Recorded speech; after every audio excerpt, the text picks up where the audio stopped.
December 18th, 1944. Ardennes Forest, Belgium, 4:32 p.m. The American artillery stops. That's when I know we've lost. Not the war, not yet. But this battle, this position, my life probably. I'm hiding in a frozen foxhole with 3 other German soldiers. We're teachers, all of us. Drafted 6 months ago when the Reich scraped the bottom of the barrel. Men over 30, men with essential civilian jobs, men who thought teaching would keep us out of the war. We were wrong. I am Werner Müller, 34 years old, history teacher at Friedrich Wilhelm Gymnasium in Cologne. For 10 years, I taught German youth about racial superiority, Lebensraum, the glory of the Führer. I molded young minds into Nazi soldiers. And now I'm in a frozen hole in Belgium, waiting for American soldiers to either kill me or capture me. December 18th, 1944.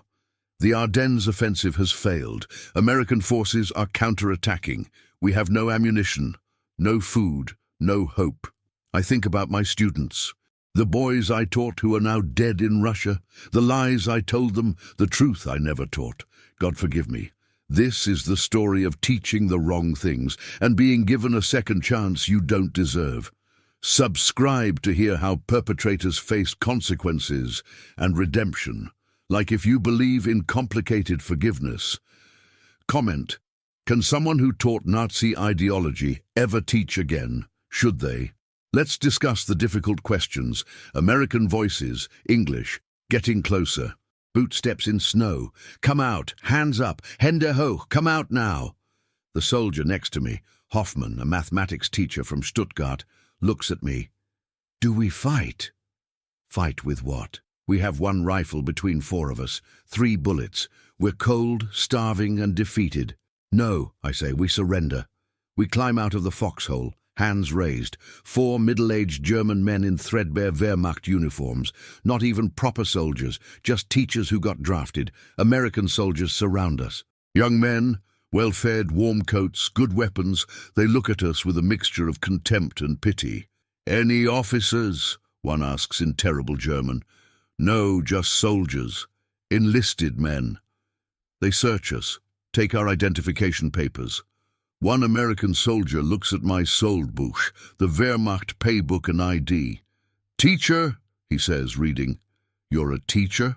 Yes, history. I was a history teacher. And they put you in the army. Germany needs every man. The American shakes his head. Crazy. You should be teaching kids, not fighting wars. I don't tell him that teaching kids was how I helped create this war. That every lesson about German superiority, every map showing rightful German territory, every biography of the Führer I taught, all of it fed the machine that produced this catastrophe. They march us to a collection point, dozens of other German POWs, Wehrmacht soldiers. Some SS, they're separated immediately. The Americans treat SS prisoners differently, harsher, colder. They know what the SS did. But for us regular Wehrmacht, they're almost gentle. They give us food, American rations, more food than I've seen in months. Hot coffee, actual coffee, not the ersatz garbage we've been drinking. Why are they being kind? Hoffmann whispers. Geneva Convention, another prisoner says. He's older, maybe 50. International law. They have to treat prisoners humanely. Germany doesn't follow the Geneva Convention on the Eastern Front. I say quietly. We don't treat Soviet prisoners humanely. They're not Soviets, the older man says. Americans are different. They follow rules. He's right, and it shames me. We invaded half of Europe, broke every rule of war, and our enemies are treating us better than we treated anyone. December 25th, 1944. POW Processing Center, France. Christmas. 5 days as a prisoner. They've processed us, documented us, photographed us, fingerprinted us, searched through our personal effects. An American officer interviews me, a captain. He speaks decent German. Werner Müller, born March 15, 1910, Cologne. History teacher, member of NSLB, National Socialist Teachers League, since 1934. Drafted into Wehrmacht, September 1944. Captured December 18, 1944, Ardennes. Is this correct? Yes, sir. NSLB membership was mandatory for teachers, correct? Yes, sir. You couldn't teach without joining. Did you join voluntarily or under coercion? I could lie, say I was forced. But they have records. They know. I joined voluntarily in 1934, when the party was new, when it seemed... I stop. How do I explain? When it seemed like Germany's future. The captain writes this down. What did you teach? What subjects? History. German history, European history, the history of the movement. The movement. You mean National Socialism? Yes. Did you teach about racial superiority? About Lebensraum? About the Jewish question? Every question is a knife, because yes, I taught all of it, for 10 years. Yes, sir, I taught what the curriculum required. Did you believe it? Did I? That's the question I've been asking myself for 5 days. Did I believe the racial science, the territorial theories, the Jewish conspiracy theories? I don't know anymore, sir. I taught it. Whether I believed it, I'm not sure I questioned it enough to know. The captain looks at me, not with hatred, with something worse, disappointment. You were a teacher, Herr Müller. Teachers are supposed to question, to think critically, to teach truth, but you taught lies. You know that now, yes? Yes, sir. Good. At least you're honest. That's noted. He makes a mark on my file. You're being transported to the United States. There's a POW camp in Texas. You'll be held there until the war ends, then repatriated to Germany. Texas, America. Thousands of miles from home. Why America, I ask. Too many prisoners to hold in Europe, and we have work programs. You'll work. Labor, agricultural work mostly. You'll be treated according to Geneva Convention standards. You'll be safe, well-fed, and... He pauses. You'll be re-educated. Re-educated? Yes, we have programs for prisoners like you. Educated men who were indoctrinated with Nazi ideology.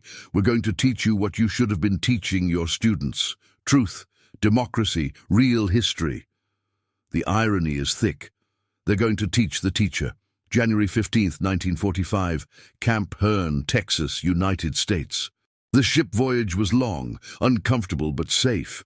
We landed in New York, they put us on trains, and now I'm in Texas, America, the enemy's homeland, and it's strange. Camp Hearn holds about 5,000 German POWs. It's huge, rows of barracks, guard towers, barbed wire. But it's also organized, clean. We have beds, blankets, 3 meals a day. More food than Germany has seen in years. The American guards are young men, mostly. Some are older, 4F, not fit for combat overseas. They watch us but don't brutalize us. Some are even friendly. Y'all speak English? One guard asks me. A little. I learned in school, before the war. That's good. Makes things easier.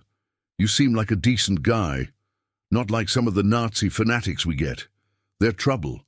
But you're just a regular Joe, right? Am I? I was a teacher in the Nazi education system. I taught thousands of children Nazi ideology. I'm not just a regular Joe. I'm complicit. But I don't say this. I just nod. The camp has a routine. We wake at 6 a.m., breakfast, then work assignments. I'm assigned to agricultural labor, picking cotton. It's hard work, back-breaking, but it's better than freezing in a foxhole. And the food. The Americans feed us better than German civilians are eating right now. We get meat, vegetables, bread, coffee. It's bizarre. We're prisoners, but we're eating better than when we were free. They're trying to win us over, Hoffman says one night. Make us like America. Make us reject National Socialism. Is it working? I ask. He thinks about this.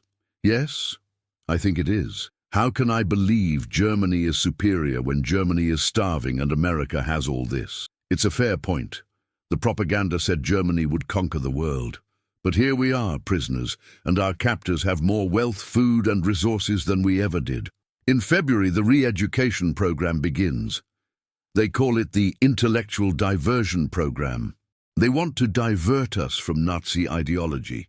They bring in teachers, professors, German emigrants who fled the Nazis. They teach us classes, real history, not the propaganda version I taught, real German history, Weimar Republic, Hitler's rise, the Night of Long Knives, Kristallnacht, the invasion of Poland, the treatment of Jews, and the Holocaust. They tell us about concentration camps, about mass murder, about genocide.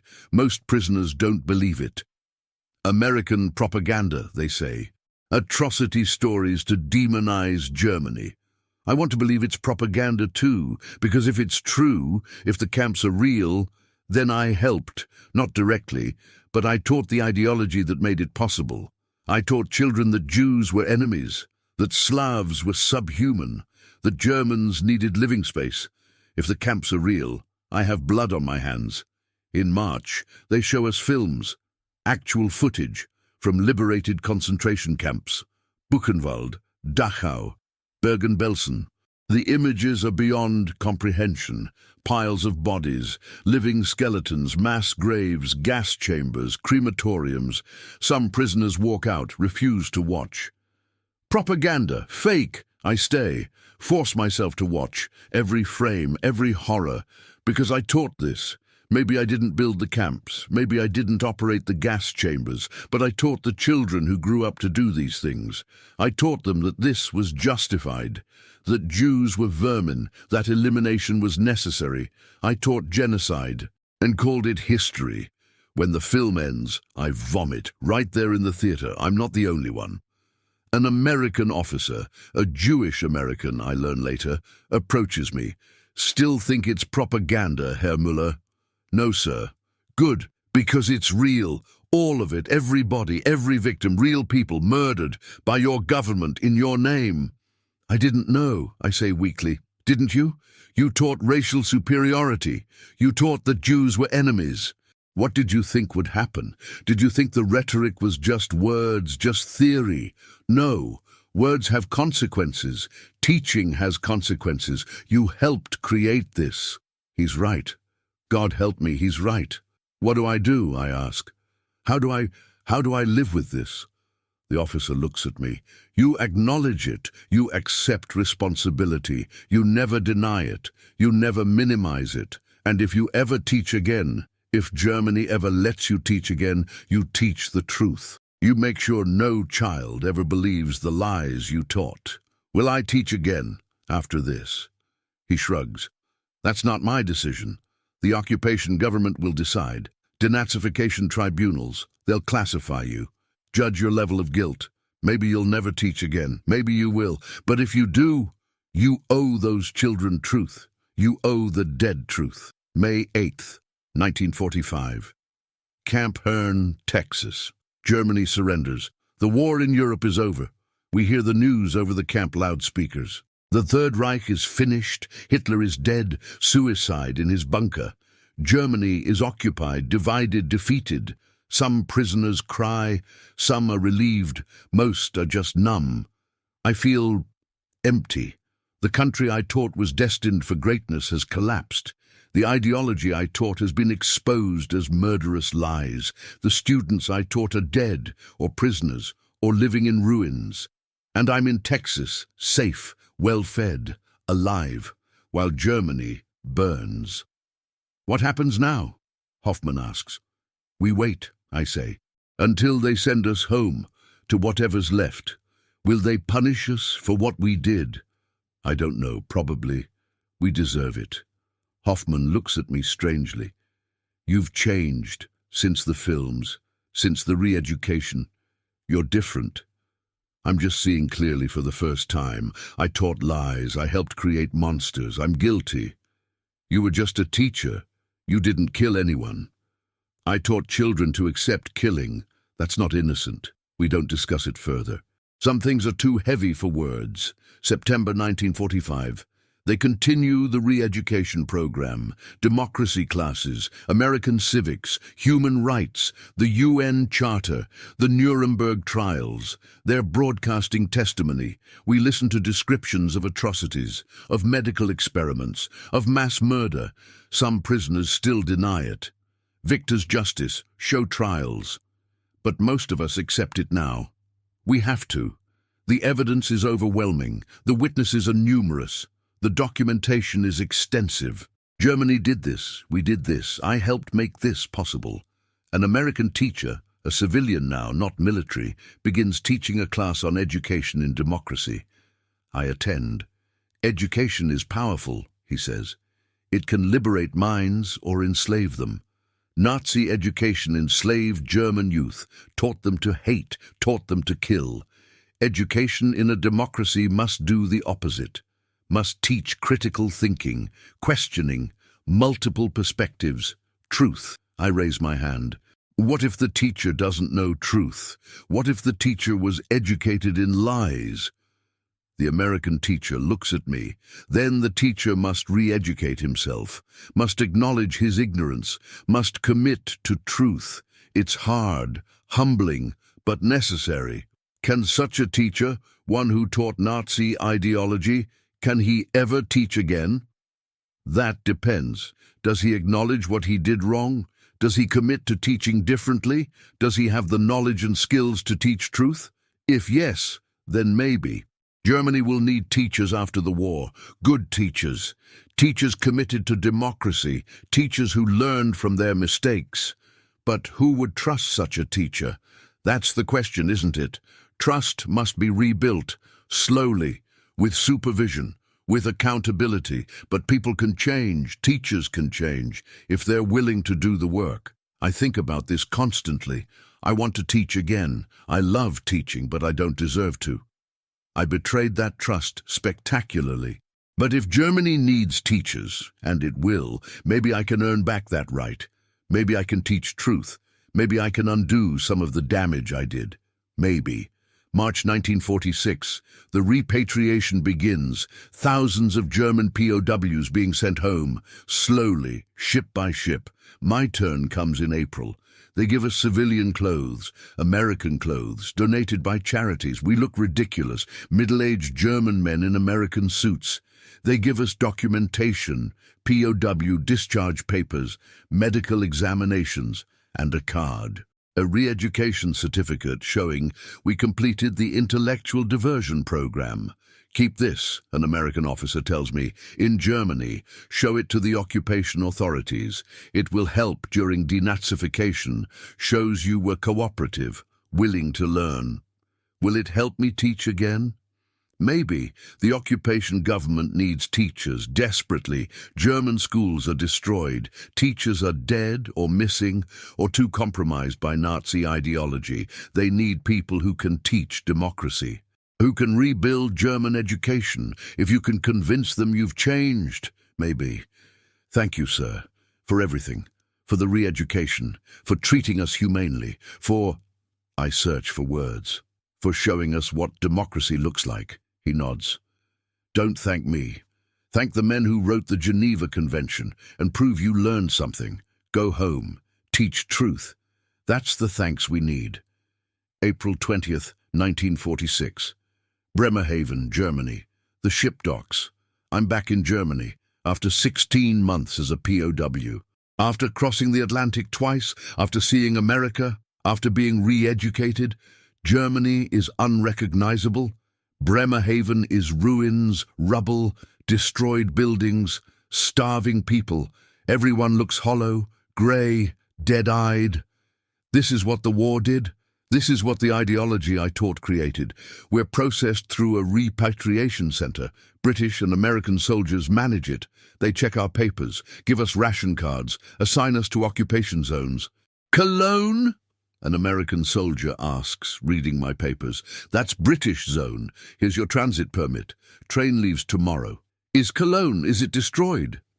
He looks sympathetic. Yes, heavily bombed. The cathedral is still standing, mostly. But the city, yeah, it's bad. I take the train to Cologne, or what's left of Cologne. The journey takes 2 days. The railways are barely functioning. We pass through destroyed cities, burned forests, bomb craters. Germany is a corpse. Cologne appears through the train window, or what remains. The massive Dom Cathedral stands, damaged but standing. Around it, nothing, just rubble, kilometers of rubble. My city is gone. I walked to where my apartment was. It's not there. The entire block is destroyed, flattened. Everything I owned, gone. My school, Friedrich Wilhelm Gymnasium. I walk there next. It's a shell. Windows blown out, roof collapsed, walls cracked, no students, no teachers, just rubble and memories. I sit on what used to be the front steps, and I cry for my city, for my school, for my students, for the lies I taught them, for the future we destroyed. Herr Müller? I look up. An old man, maybe 60. I recognize him. Herr Schmidt. He taught Latin at the gymnasium. He's ancient now, skeletal. Herr Schmidt? You survived? Barely. You? POW. America. I just returned. America. He says it like a foreign concept. Lucky. Better than here. Better than Soviet camps. My son... He stops. My son was captured by Soviets. Stalingrad. I never heard from him again. I'm sorry. We sit in silence. 2 teachers, sitting on the ruins of our school. Will you teach again? He asks. I don't know. I want to, but I taught Nazi ideology. For 10 years, I don't know if they'll let me. They'll need teachers, Schmidt says. The British occupation, they're trying to reopen schools, trying to denazify education. They need anyone who can teach, even compromised teachers. As long as you're willing to teach differently. I am. I want to teach truth. Then you'll have your chance. Go to the Occupation Education Office, register. They'll process you, interview you, classify you. If you're not too compromised, they'll let you teach, under supervision. But they'll let you. Hope. Strange, unexpected hope. Maybe I can teach again. Maybe I can make amends. Maybe I can undo some of the damage. Maybe I can teach the truth I should have taught all along. May 3, 1946.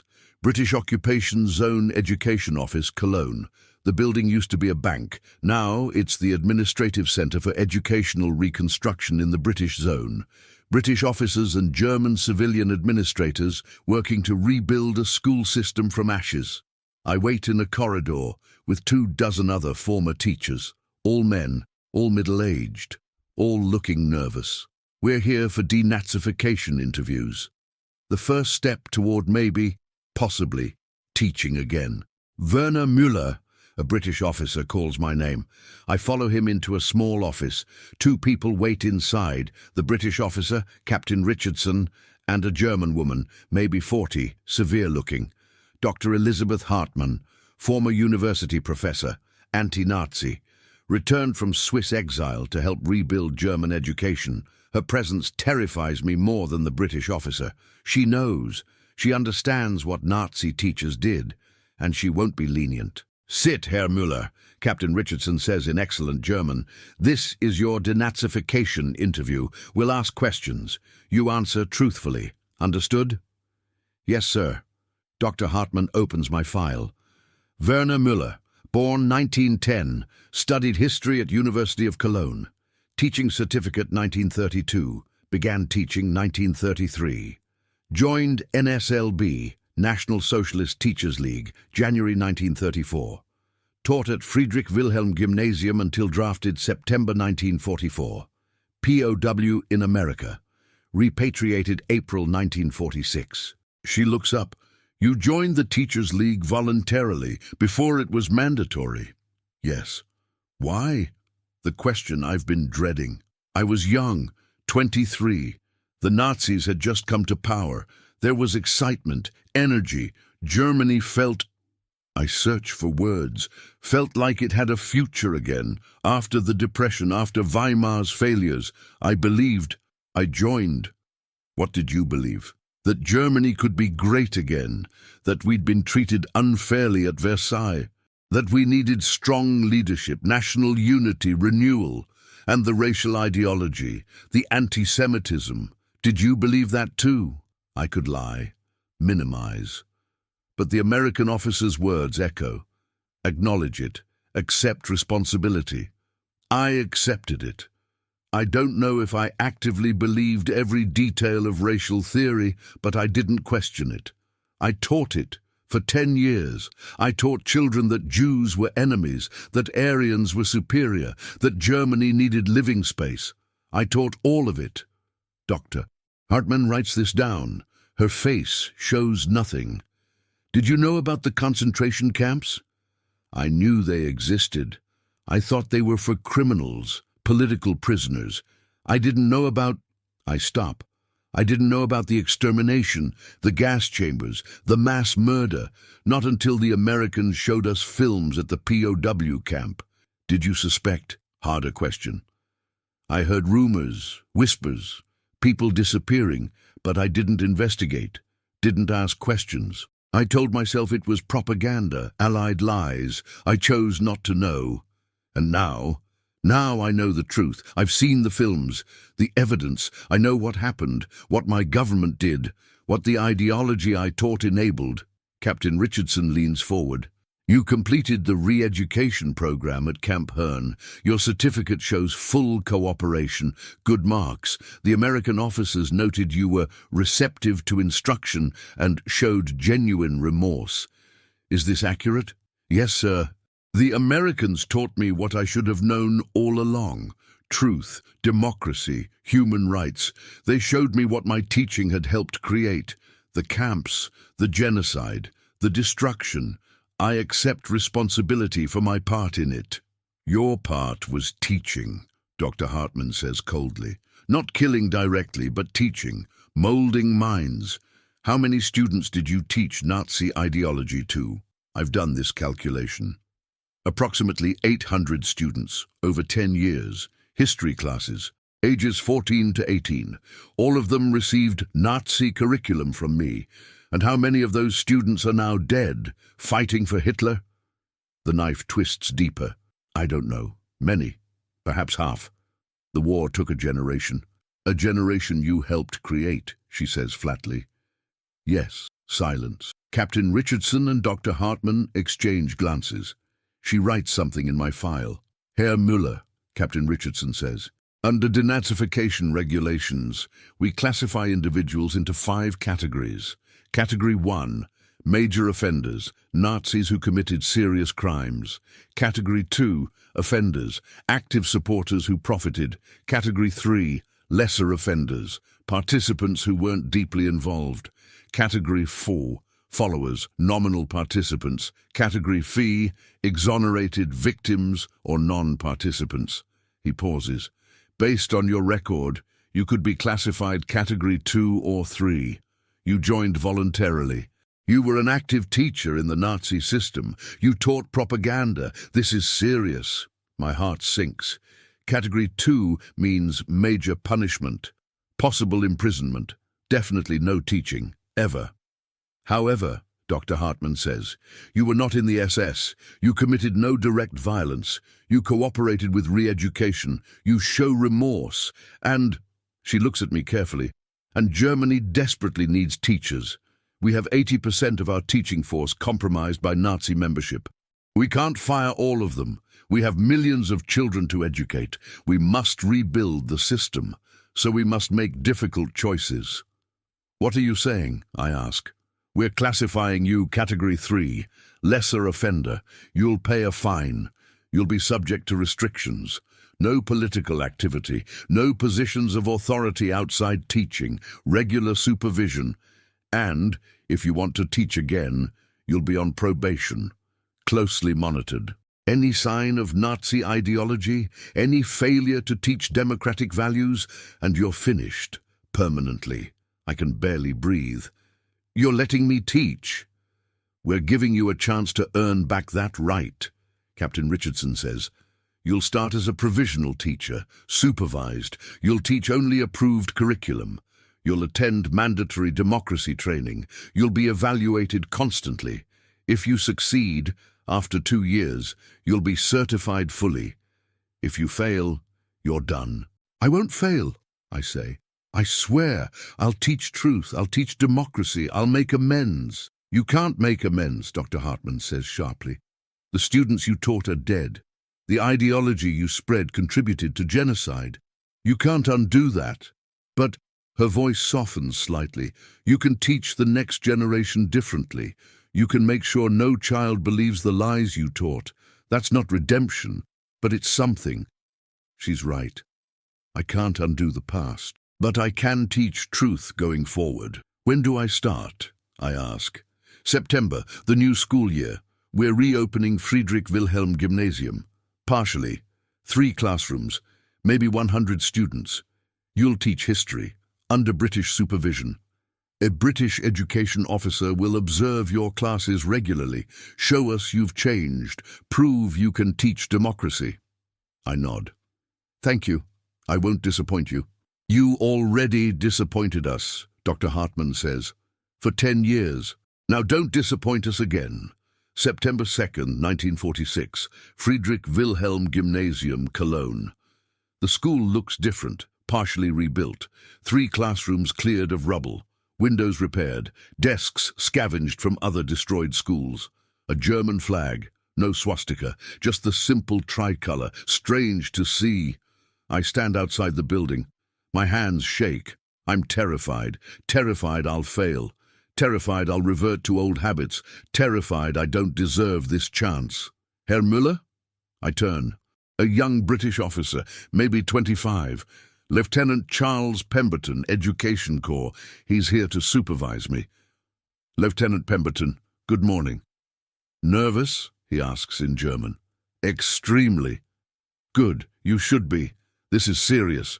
You're teaching again despite your record. That's controversial. Many people think former Nazi teachers should never teach. But we need you. So don't cock it up. British directness. I appreciate it. I won't, sir. I'll be observing. Not every class, but regularly.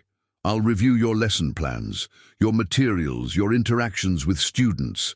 Any problems, any hint of Nazi ideology, and you're sacked immediately. Clear? Very clear, sir.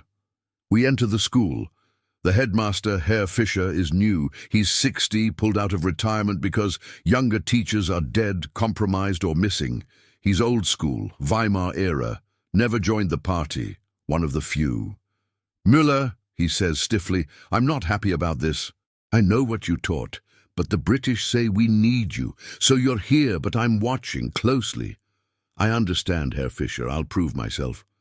You'll have to. The students' parents are skeptical. Many opposed hiring you. They know you were NSLB. They're watching too.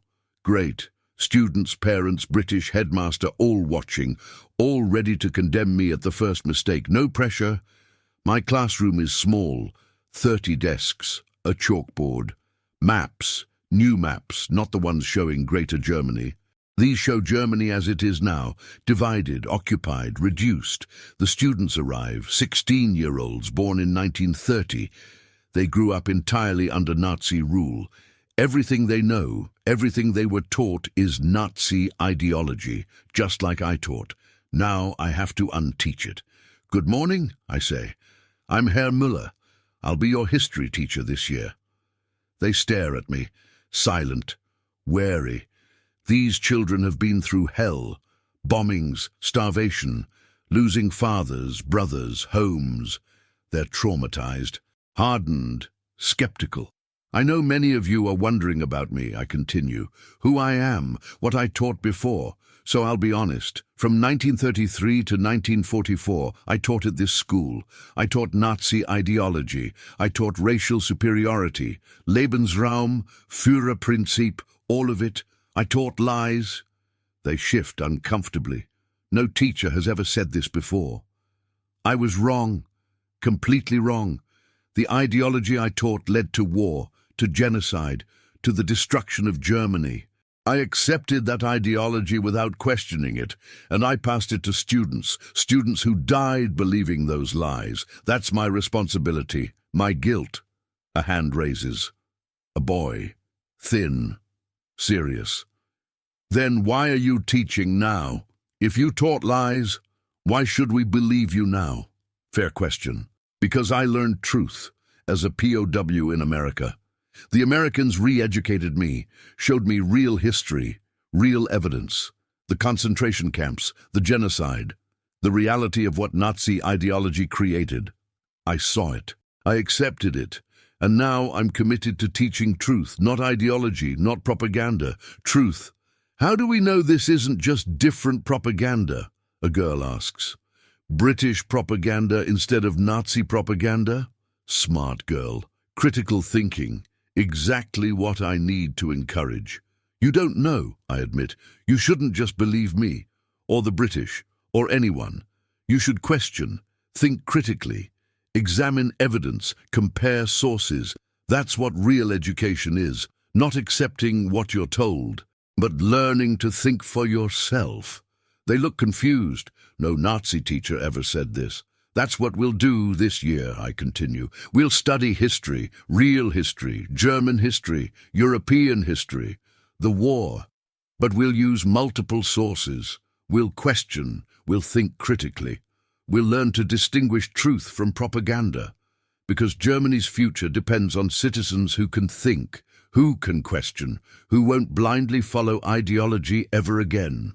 Lieutenant Pemberton, observing from the back, nods slightly. Good start. September 15th, 1946. 2 weeks of teaching. It's hard. Harder than I expected. The students are skeptical. They challenge everything. Herr Müller, you say the Versailles Treaty was harsh but legal, but you used to teach it was illegal, which is true. Both perspectives have merit, I explain carefully. Versailles was legally valid. Germany signed it, but it was also harsh, punitive. It created resentment. Both things can be true. History isn't simple, it's complex. Multiple perspectives, multiple truths. This confuses them. They want simple answers, black and white. But I'm teaching them grey. Another challenge, the curriculum. We're teaching about the Nazi period, the rise of Hitler, the war, the Holocaust. But we don't have good textbooks. The old ones are Nazi propaganda. The new ones aren't written yet. So I'm creating lessons from scratch. Lieutenant Pemberton reviews everything. This lesson on Kristallnacht. Good. You're showing primary sources, photographs, testimony, but add more context. Why did average Germans participate? What made ordinary people do terrible things? I'm trying not to excuse it, I say. You're not excusing it, you're explaining it. There's a difference. We need Germans to understand how this happened, so it never happens again. That means understanding the psychology, the propaganda, the gradual normalization of evil. Teach that. He's right. Understanding how isn't excusing, it's preventing. I revise the lesson, add more nuance, more complexity. And when I teach it, the students engage. They ask questions, real questions. Herr Müller, could it happen again? Could we fall for ideology like that again? Yes, I say honestly. If we're not vigilant, if we don't think critically, if we accept propaganda without questioning. That's why this education matters. You're learning to think, to question, to resist manipulation. That's how we prevent it from happening again. A girl raises her hand. My father says the Holocaust is exaggerated, Allied propaganda. Is that true? I freeze. This is the moment. How I answer defines everything. No, I say firmly. It's not exaggerated. It's documented extensively. Photographs, film, testimony from survivors, testimony from perpetrators, physical evidence from the camps. I've seen the evidence. In America, in the re-education program. It's real. All of it. 6 million Jews murdered, millions of others, Roma, disabled political prisoners, gay people, all murdered systematically. That's fact, not opinion, not propaganda, historical fact. But my father says, your father is wrong. I say gently but firmly. Many Germans don't want to believe it. It's too painful, too shameful, so they deny it, tell themselves it's exaggerated. But denial doesn't change truth. The Holocaust happened. Germany did it. We must accept that, learn from it, make sure it never happens again. Lieutenant Pemberton gives me a subtle thumbs up from the back. I pass the test. November 1946, Parents' Evening. I'm dreading this. Parents come to meet teachers, discuss their children's progress, ask questions, and many are hostile. I can feel it. One father, Herr Braun, approaches aggressively. Herr Müller, I know who you are, what you taught before. You were a Nazi teacher. Now you're teaching my son the opposite, saying everything he learned was lies. You're confusing him. I'm teaching him truth, I say calmly. What I taught before was ideology, propaganda. What I teach now is history, facts, evidence. You're teaching him to be ashamed of being German, to hate his country. No, I'm teaching him to understand what Germany did, the good and the bad, the achievements and the crimes. That's not hatred, that's honesty. Germany has a great history, but we also committed genocide. Both things are true. The Holocaust is exaggerated, he says. The same argument his daughter made. It's not, I say firmly. I've seen the evidence, have you? I fought in the war. I never saw any death camps. Most people didn't. They were hidden, operated in secret, but they existed. They're documented. Denying it doesn't change reality. It just makes us look foolish and prevents us from learning from our mistakes. Herr Braun glares at me. I don't want you teaching my daughter. That's your right, I say. But she'll still learn this material. It's part of the curriculum, required by the British occupation. If you object, speak to them, not me. He leaves angry. But I notice other parents watching. Some nod slightly. They appreciate my honesty. Not all Germans are in denial. A mother approaches. Frau Weber. Herr Müller, my son says you're different from other teachers. You admit mistakes. You encourage questions. You don't demand blind acceptance. Thank you. That's what education should be. Thank you, Frau Weber. That means a lot. My husband died in Stalingrad, she continues. My son's father, he died believing the propaganda, believing Germany was right, believing victory was certain. I don't want my son to believe lies like that. I want him to think critically. You're teaching that. Keep doing it. Her support matters more than Herr Braun's hostility. February 1947. 5 months of teaching. Lieutenant Pemberton conducts a formal evaluation. You're doing well, Herr Müller, he says. The students are engaged. They're thinking critically, questioning exactly what we want. Some parents complain. The hardliners who still believe Nazi mythology, but most are supportive. The headmaster says you're one of the best teachers in the school now. Thank you, sir. There's one issue. He pulls out a paper. This essay from one of your students, Karl Becker. He wrote about collective guilt. He argues that all Germans are guilty for the Holocaust, that we should all be punished. I remember Karl, serious boy, very bright, very angry. His father was SS, executed for war crimes. What's wrong with the essay, I ask. Nothing's wrong with it, but it's extreme. He's internalizing guilt to an unhealthy degree. I'm concerned he's swinging from one extreme, Nazi ideology, to another, total self-hatred. Both are problematic. Education should be balanced. He's right. I'll talk to Karl. Encourage more nuanced thinking. Do. We're not trying to make Germans hate themselves. We're trying to make them think, understand, learn. There's a difference. I speak with Karl after class. Your essay on collective guilt, well written. But I'm concerned. You're arguing all Germans are equally guilty. That's not quite right. But we elected Hitler, Karl argues. We supported the regime. We're all guilty. There are degrees of guilt, I explain. Hitler and the SS, who operated gas chambers, they're most guilty. Party leaders who created the system, very guilty. Ordinary Germans who supported the regime, looked away from atrocities, less guilty, but still complicit. Children who were too young to make choices, not guilty. It's complex, nuanced. Not everyone bears the same responsibility. But my father, his voice breaks. My father was SS. He was executed.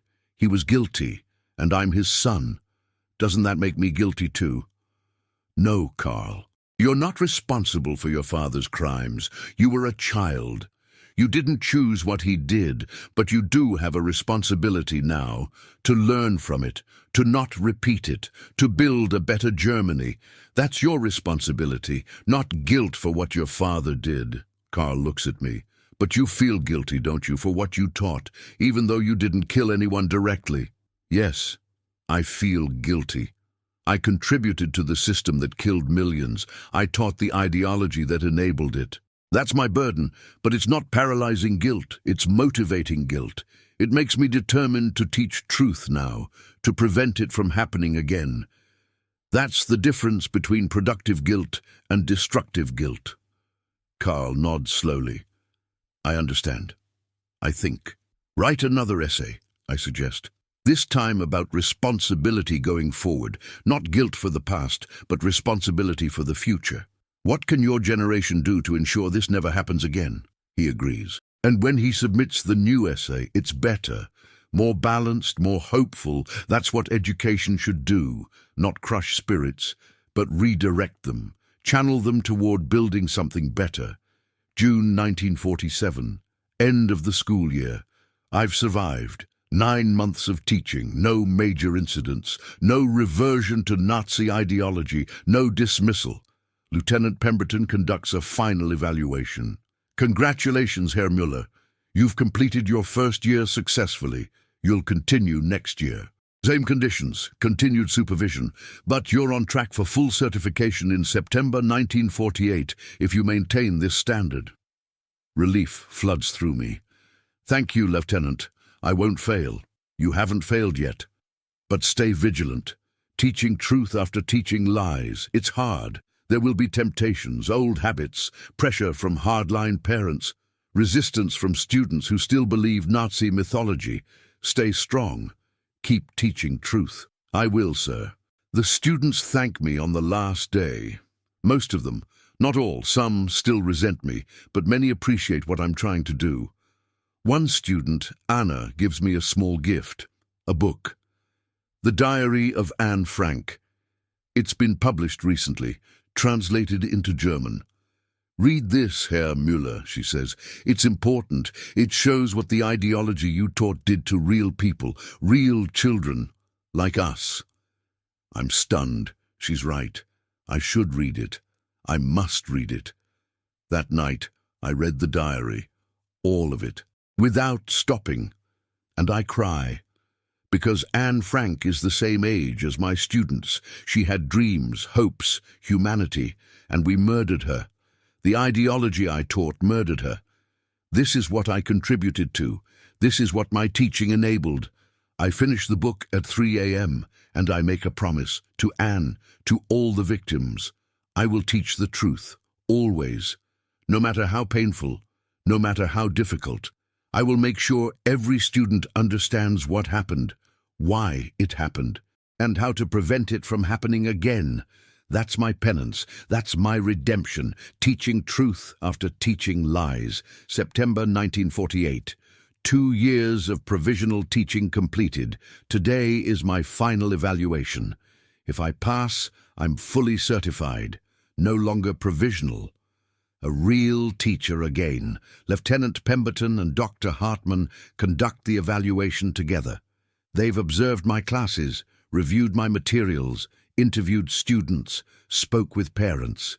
Herr Müller, Dr. Hartmann says, 2 years ago we gave you a chance you probably didn't deserve. We were desperate. We needed teachers, so we compromised. Hired former Nazi teachers, hoped they'd change. My heart sinks. This sounds like dismissal. Many failed, she continues. They reverted to old ideology, old habits. They couldn't let go of Nazi thinking. We dismissed them. But you, she pauses, you succeeded. You've taught democracy, critical thinking, truth. Your students are among the best educated in Cologne. They think independently, question authority, examine evidence. That's what education should produce. You're saying, we're certifying you fully, Lieutenant Pemberton says. As of today, you're a certified teacher in the British zone, no longer provisional, no longer under constant supervision. You've earned back that right. I can barely speak. Thank you. Thank you both. I won't. Don't thank us yet, Dr. Hartman says. This isn't forgiveness. You can't be forgiven for 10 years of teaching Nazi ideology, but you've shown you can teach differently. That's enough for now. Keep doing it. For the rest of your career, teach truth. That's how you make amends. She's right. This isn't redemption. But it's a second chance. A chance to do right after doing wrong. That's all I can ask for. 1950, 4 years of teaching truth. Germany is changing. Slowly. The occupation is loosening. The Federal Republic of Germany is established in the West. A democratic constitution. Elections, rebuilding. The economic miracle is beginning, and education is transforming. New textbooks, new curriculum. Democracy education is standard now. Nazi ideology is banned. We teach history honestly, the good and the bad, the achievements and the crimes. I'm teaching a unit on the Holocaust. We read Anne Frank's diary. We watch documentary films. We visit a former concentration camp, Buchenwald. The students are horrified, traumatized. But they need to see it, need to understand. Herr Müller, a student asks after the Buchenwald visit, how could ordinary Germans let this happen? How could teachers, doctors, lawyers, educated people participate in this? It's the question I've been waiting for, the question I need to answer. Because education isn't enough, I say. I was educated, university degree, teaching certificate, but I taught Nazi ideology for 10 years. Education doesn't automatically make you moral. It just gives you tools. Those tools can be used for good or evil. What matters is critical thinking, moral courage, willingness to question authority, willingness to stand up for what's right even when it's difficult. Did anyone resist? Another student asks. Any teachers refuse to teach Nazi ideology? Some, I admit, not many. Most of us complied. Some believed. Some were afraid. Some just went along because it was easier. I was in that last group. I didn't actively hate Jews. I just accepted what I was told, didn't question, didn't resist. That's complicity. That's guilt. Are you guilty, Herr Müller? A girl asked directly. I've never hidden from this question. Yes, I'm guilty. I taught ideology that led to genocide. I didn't operate gas chambers. I didn't shoot anyone, but I taught the ideas that justified those things. That's guilt. That's my burden. That's why I teach differently now. Why I encourage you to question everything, even me, especially me. They're quiet. Processing. Then one boy says, "Thank you for being honest." Most adults don't admit their mistakes. That's the problem, I say. Too many Germans deny what happened, minimize it, blame others, but denial doesn't change truth. Germany committed genocide. We must accept that, learn from it, make sure it never happens again. That's our responsibility. Your generation's responsibility. 1955. 10 years since the war ended. I'm 45 now. I've been teaching for 22 years total. 12 years teaching Nazi ideology. 10 years teaching truth, not enough to balance the scales. But something. A new generation is emerging. Students who don't remember the war, born after 1945. They didn't live through the bombing, the starvation, the defeat. To them, Nazi Germany is history, not memory. This is both good and bad. Good because they don't carry direct trauma. Bad because they might forget, might think it could never happen again. It seems impossible, one student says during a lesson on Nazi propaganda. How could Germans believe this? It's obviously false, obviously wrong. It wasn't obvious at the time, I explain. Propaganda works gradually, slowly. You don't wake up one day believing Jews are subhuman. You hear it repeatedly from teachers, radio, newspapers, films, everywhere, and slowly, over years, it becomes normal, accepted. That's how propaganda works. That's how ordinary people become complicit in extraordinary evil. But we're educated now, the student argues. We know better. It couldn't happen again. Education doesn't make you immune, I say. I was educated. university trained, and I taught Nazi ideology for a decade. What protects you isn't education alone. It's critical thinking, moral courage, willingness to question, to resist, to stand up. That's what you must develop. Because ideology, propaganda, it can happen again. In different forms, different names, but the same pattern. You must be vigilant. 1960, 15 years since the war ended. I'm 50 now, still teaching. The Friedrich Wilhelm Gymnasium is fully rebuilt, modern, well-equipped, a good school.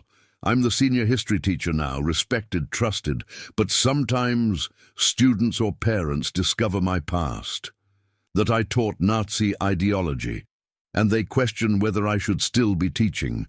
A new parent, Frau Schneider, confronts me.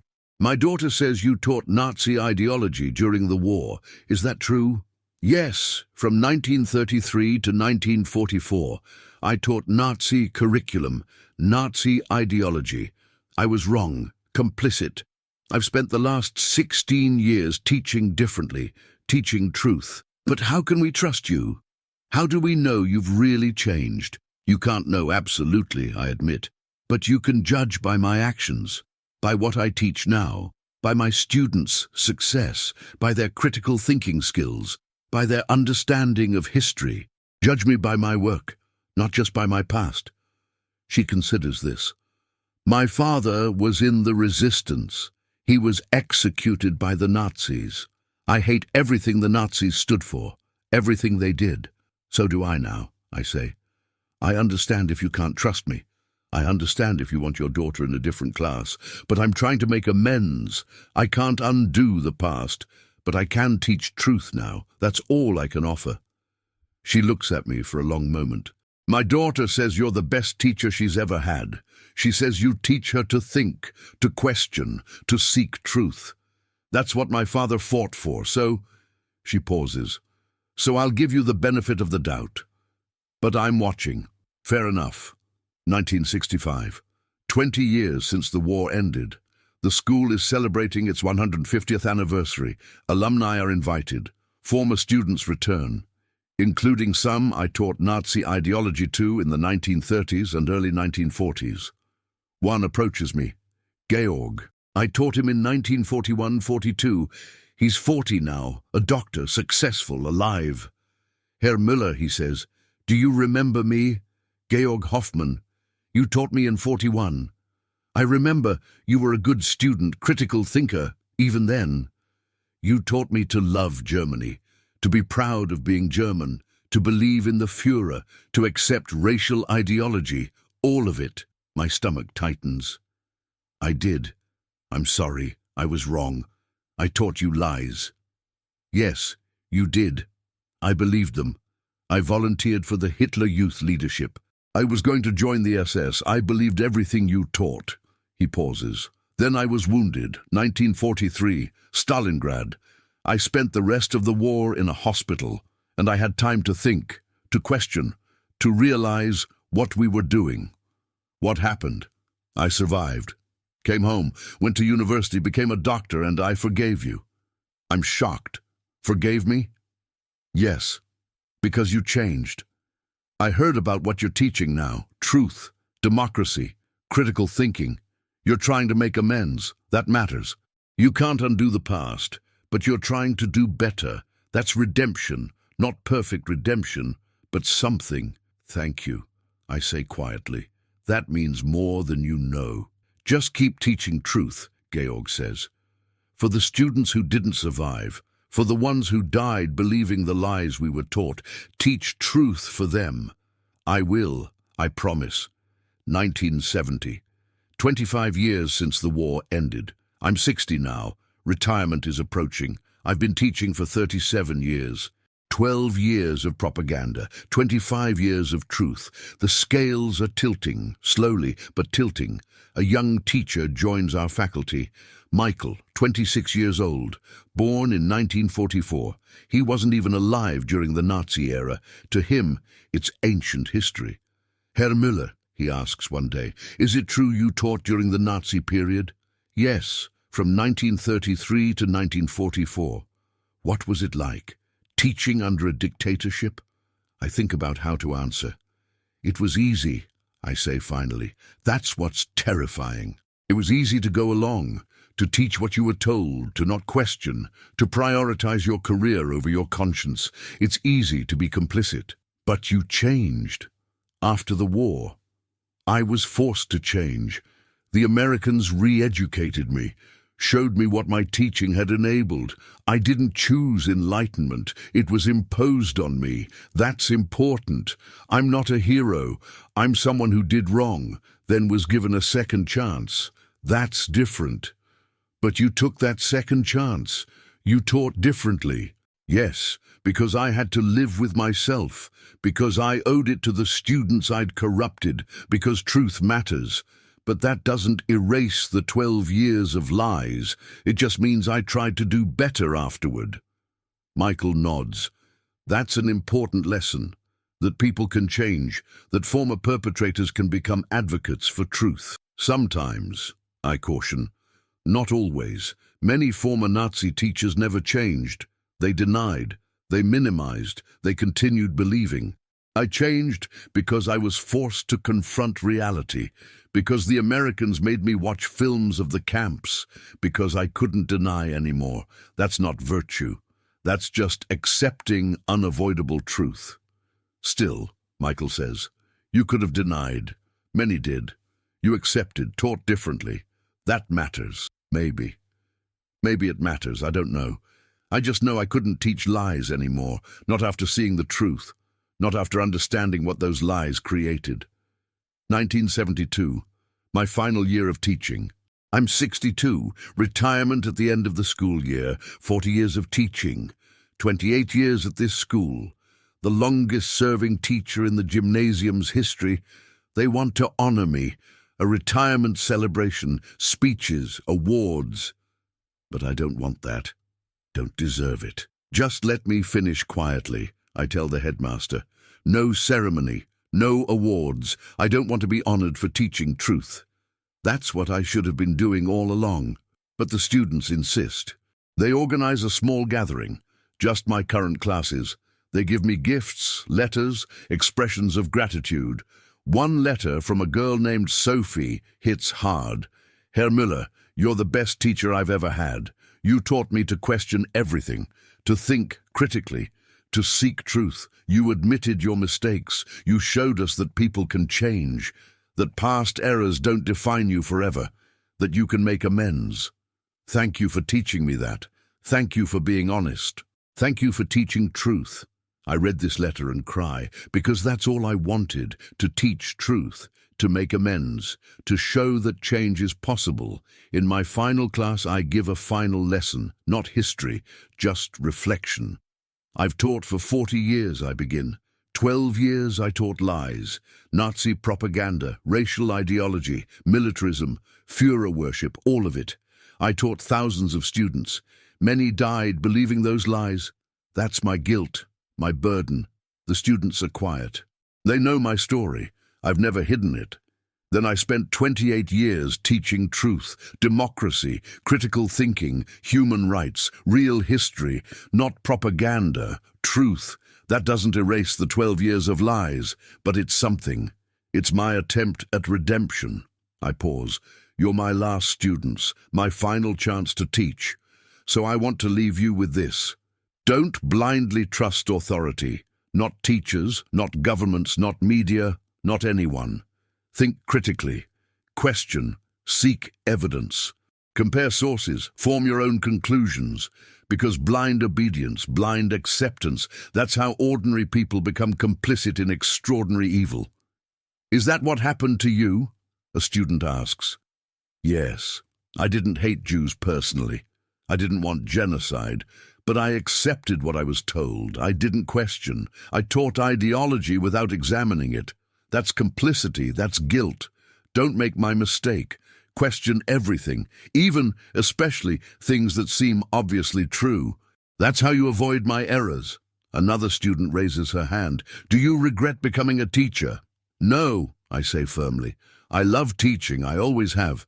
But I regret how I taught for 12 years. I regret what I taught, who I taught, the damage I did.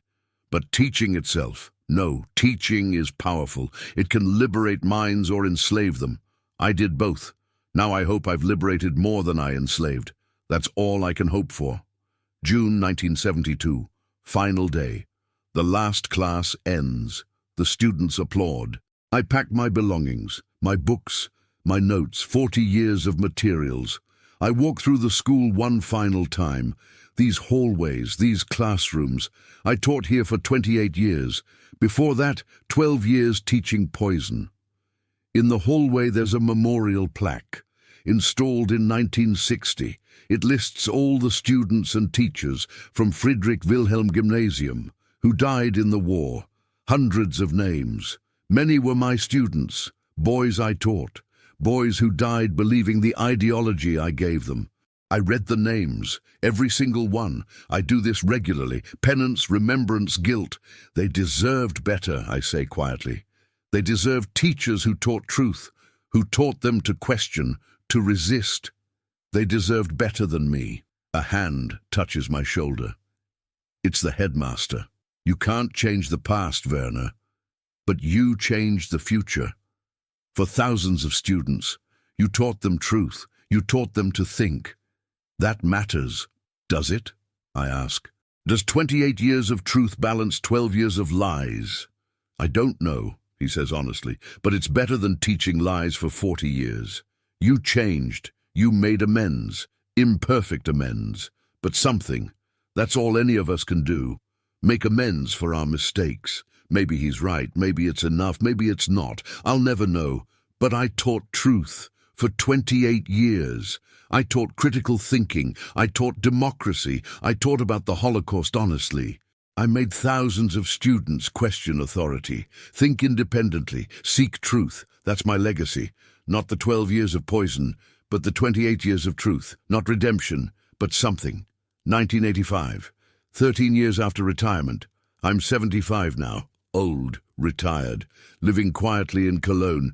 The city is fully rebuilt, prosperous, modern. You'd never know it was rubble 40 years ago. A researcher contacts me. She's writing a book about education in Nazi Germany. She wants to interview former teachers, especially ones who taught during the Nazi era and then again after. Why me? I ask. Because you're one of the few who openly admits what you taught, she says. Most former Nazi teachers deny it, minimize it, claim they had no choice, but you accept responsibility. That's rare, important. I agree to the interview. We sit in my small apartment. She records everything. Tell me about teaching Nazi ideology, she begins. What was it like? It was easy, I say. That's the terrible truth. It was easy to teach. The curriculum was clear. The textbooks were provided. The ideology was consistent. You just followed the script, taught what you were told. It required no critical thinking, no questioning, just obedience. That's what made it dangerous. It was easy to be complicit. Did you know about the Holocaust? While you were teaching, I knew about camps. I didn't know about systematic extermination. Not until after. But I suspected. I heard rumors. I chose not to investigate. Chose ignorance. That's guilt too. Not knowing because you don't want to know. When did you realize you'd been teaching lies? When the Americans showed us films at the POW camp. Films of liberated concentration camps, bodies, survivors, gas chambers, evidence. I couldn't deny it anymore. Couldn't minimize it. I had to accept what my teaching had contributed to. How did that feel? Devastating. Crushing. I wanted to die. How do you live with that, knowing you helped create genocide? You can't, but you must. So you find a way. You make amends. You teach truth. You try to undo some damage. It's not enough. It's never enough. But it's something. She asks about my students, the ones who died, the ones who survived, the ones I taught Nazi ideology to versus the ones I taught truth to. Do you think you made amends? She asks finally. No, I say honestly. You can't make amends for contributing to genocide, but I tried to teach better, to teach truth, to teach critical thinking, so future students wouldn't be manipulated like I was, like I helped manipulate others. That's not redemption, but it's responsibility. That's all I could do. 1990, 45 years since the war ended. I'm 80 now. The Berlin Wall fell last year. Germany is reunifying. The Cold War is over. A new era is beginning. But the Nazi past still haunts us. New generation asking questions. Why did it happen? How did ordinary Germans participate? Could it happen again? I'm invited to speak at schools sometimes as a witness, someone who taught during the Nazi era, someone who changed. At one school, a student asks, Herr Müller, if you could go back to 1933, would you join the Nazi Party again? Teach Nazi ideology? If I had the knowledge I have now, no, never. But if I was the person I was then, young, idealistic, believing in German renewal, yes, I probably would. That's the terrifying truth. I wasn't evil. I was ordinary. And ordinary people under the right circumstances can do terrible things. So what's the lesson? Another student asks. Question authority, always. Question your government, your leaders, your teachers, even me, especially me. Don't blindly trust anyone. Think critically. Examine evidence. Compare sources. Make your own decisions. Because blind obedience, that's how ordinary people become complicit in extraordinary evil. That's how I became complicit. Don't make my mistake. But you changed, a girl says. Doesn't that show redemption is possible? I changed because I was forced to confront truth. Because the Americans made me watch films I couldn't deny. That's not virtue. That's just accepting unavoidable reality. Real virtue is questioning before you're forced to. Real virtue is moral courage. Standing up when it's difficult, I didn't have that, I went along. That's not redemption. That's just learning late. 1995. 50 years since the war ended. I'm 85 now. Very old. Most of my generation is dead. The Nazi teachers, the students I taught, the witnesses, we're disappearing. Soon there will be no one left who remembers, no one who can testify from personal experience. The Holocaust will be pure history, not living memory. That terrifies me. Because memory keeps us honest. Memory prevents denial. When we're gone, what then? I write my memoirs, not for glory, not for redemption, but for testimony, for record, so future generations know what happened, how ordinary people became complicit. I write about teaching Nazi ideology, about believing or accepting the propaganda, about the students who died, about becoming a POW, about re-education, about watching Holocaust films and confronting reality, about being allowed to teach again, about teaching truth for 28 years. I write it all. Without excuse, without minimization, just truth. The publisher is skeptical. This is dark, she says. You don't come across well. You're admitting terrible things. That's the point, I tell her. I don't come across well because I didn't act well. I was complicit. I taught genocide ideology. Future generations need to understand that. Not that Nazis were monsters, but that Nazis were ordinary people who made terrible choices. That's more terrifying, more important. She publishes it. The book is called Teaching Lies: A Nazi Teacher's Reckoning. It sells modestly. Some reviewers praise my honesty. Others condemn me for what I did. Both are fair. 2000. 55 years since the war ended. I'm 90 now. Still alive. Barely. Still sharp mentally. Still remembering. The millennium. The year 2000. I never imagined I'd see it. Never imagined surviving into a new century. Germany is peaceful, democratic, prosperous, part of the European Union, allied with former enemies, everything we weren't under the Nazis. That's the success. Germany rebuilt, democratized, accepted its guilt, taught truth. The education system I helped reform, after corrupting it, actually works. German students learn real history, critical thinking, democracy. That's my legacy, not the 12 years of poison, but the contribution to rebuilding. The 28 years of truth, the thousands of students who learned to question, to think, to resist manipulation. It's not redemption, but it's something. A journalist interviews me for a millennium retrospective. What do you want people to remember about your story?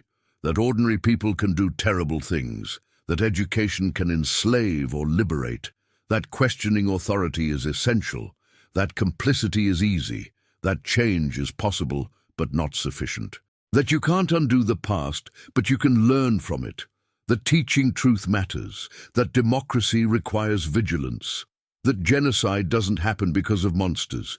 It happens because of ordinary people who don't question, who go along, who prioritize comfort over conscience. That's what I want remembered. And personally, what do you want your legacy to be? I don't deserve a legacy. I taught lies for 12 years. I contributed to genocide. I have blood on my hands. But I pause. I taught truth for 28 years. I helped rebuild democratic education. I encouraged thousands of students to think critically. That's not redemption, but it's responsibility. That's all I could do. 2003. I die peacefully in my sleep. 93 years old. My obituary is brief. Werner Müller, 93, former teacher, taught at Friedrich Wilhelm Gymnasium 1933, 1944 and 1946-1972, member of NSLB during Nazi period, later became advocate for democratic education and Holocaust education. Controversial figure, legacy complicated. Complicated, that's accurate. I taught Nazi ideology for 12 years. I taught democratic truth for 28 years. I was complicit in genocide. I helped rebuild democratic education. I accepted responsibility. I made amends, inadequate amends, but something. My legacy is complicated, and that's appropriate. Because I was complicated, not a monster, not a hero, just an ordinary person who made terrible choices, then tried to do better. The students I taught, both groups, are my legacy. The ones I corrupted with Nazi ideology, the ones I educated with democratic truth, both groups, forever linked, forever my responsibility. I was shocked when Americans let me teach again, after what I taught, after my complicity, after my guilt. But they needed teachers, Germany needed teachers, and I needed to make amends. So they let me teach, under supervision, with strict conditions, with accountability. And I taught truth for 28 years to thousands of students, teaching them to question, to think, to resist manipulation, to seek evidence, to embrace democracy. That's not redemption for 12 years of teaching lies, but it's something. It's the only thing I could do, and I did it. Author's note: after WWII, Allied occupation forces faced a massive challenge, rebuilding German education while most teachers had been Nazi Party members. Of approximately 300,000 teachers in Nazi Germany, roughly 97% had joined Nazi educational organizations. NSLB membership was mandatory after 1936. The denazification program classified individuals into 5 categories, with most teachers falling into categories 3-4. Lesser offenders, just followers. Due to desperate need for teachers, many former Nazi educators were allowed to return to teaching after re-education programs, questionnaires, and supervision. This created enormous controversy, but was deemed necessary for educational reconstruction.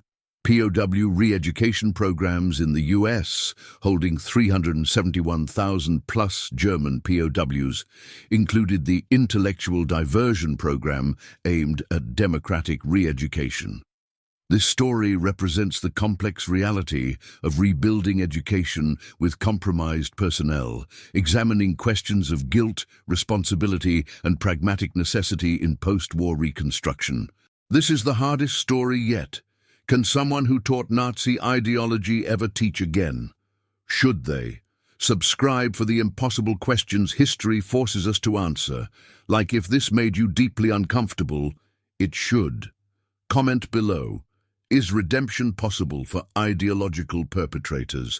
Can teaching truth for 28 years balance 12 years of teaching lies? Where's the line between justice and practical necessity? Share this because these questions matter.